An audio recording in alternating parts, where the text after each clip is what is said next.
Halo teman-teman semuanya, pada kesempatan kali ini kami akan menampilkan gambaran animasi pemaparan penjelasan tentang analisis regresi berganda dan uji asumsi klasik.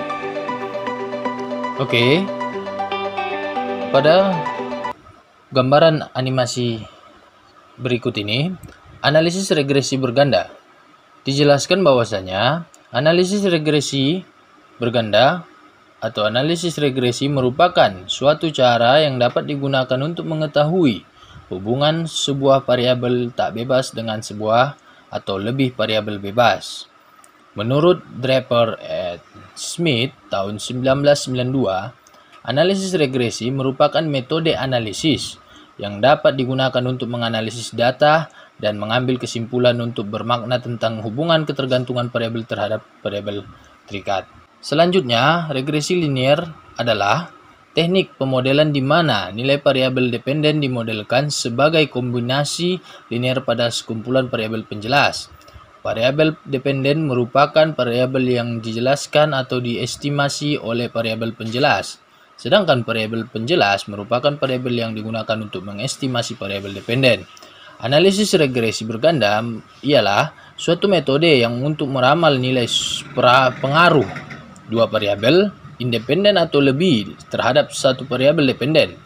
Lebih mudahnya yaitu untuk membuktikan ada tidaknya hubungan antara dua variabel atau lebih dari dua variabel dependen X1, X2, X3 dan selanjutnya sampai Xi terhadap satu variabel terikat Y.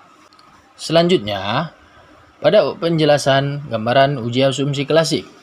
Asumsi klasik pada dasarnya merupakan salah satu uji yang digunakan untuk persyaratan statistik. Hal ini harus dipenuhi hanya pada analisis regresi linear berganda dan tidak pada regresi linear sederhana. Analisis yang dimaksud pada pernyataan tersebut adalah regresi linear berganda berbasis OLS atau Ordinary Lesionary Square. Terdapat 4 asumsi klasik yang harus terpenuhi yaitu uji normalitas residual, uji autokorelasi residual, uji heteroskedastisitas residual, dan uji multikorelitas ataupun dapat diuraikan mengenai pengujian asumsi persyaratan analisis regresi tersebut sebagai berikut. Pertama, penjelasan pada uji normalitas. Asumsi persyaratan normalitas harus terpenuhi untuk mengetahui apakah residual atau error dari data berdistribusi normal atau untuk mengetahui apakah data sampel berasal dari populasi yang berdistribusi normal. Selanjutnya, pada uji autokorelasi. Uji autokorelasi biasanya digunakan untuk mengetahui ada atau tidaknya penyimpangan asumsi klasik autokorelasi, yaitu korelasi yang terjadi antara residual pada suatu pengamatan dengan pengamatan lain pada model regresi. Persyaratan yang harus terpenuhi adalah ada tidaknya autokorelasi dalam model regresi. Baiklah, selanjutnya pada penjelasan uji heteroskedastisitas. Uji heteroskedastisitas spesial dilakukan untuk mengetahui apakah terdapat karakteristik atau keunikan sendiri di setiap lokasi pengamatan. Adanya heteroskedastisitas spasial dapat digunakan dan menghasilkan parameter regresi yang berbeda-beda di setiap lokasi pengamatan. Selanjutnya, pada uji multikorelitas. Salah satu syarat yang harus terpenuhi dalam pembentukan model regresi dengan beberapa variabel prediktor adalah tidak ada kasus multikolinearitas atau tidak terdapat korelasi antara satu variabel prediktor dengan variabel prediktor yang lain. Dalam model regresi, adanya korelasi antara variabel prediktor menyebabkan taksiran parameter regresi yang dihasilkan akan memiliki error yang sangat besar. Pendeteksian kasus multikolinearitas dilakukan menggunakan kriteria VIV atau VIV yang dimana variance inflation factor yang lebih besar dari 10 menunjukkan adanya multikorelitas antara variabel prediktor.